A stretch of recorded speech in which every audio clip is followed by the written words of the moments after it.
Hello hello hello hello दोस्तों, सभी से मेरा नमस्ते। दोस्तों मैं आप सबकी कंचन।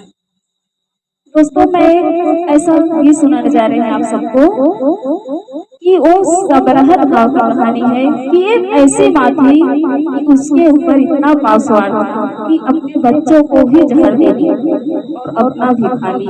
उसी के ऊपर है दोस्तों, जो गलती हो उसे माफ कीजिएगा। काहे माई दिहलो तू जहरवा हो,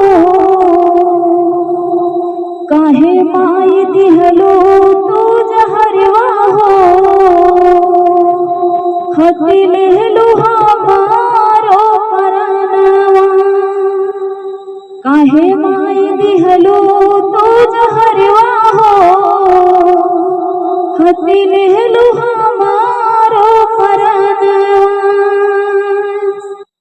मरही करहे ता तू मरी दिहले हो तू गर्भवा में। मरही करहे ता तू मरी दिहले हो तू गर्भवा में।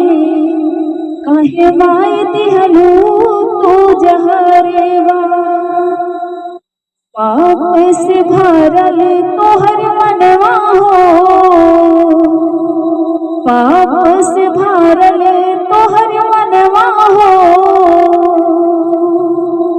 ना दिहलो अपने बचवन के हो, पाप से भरल तोहर मनवा हो। ना दिहलो अपने बचवन के हो, तोहरा चलते बादे नाम भइली सब माई हो। तोहरा चलते बादे नाम भइली सब माई हो। काहे माई दिहलो तू जहरवा।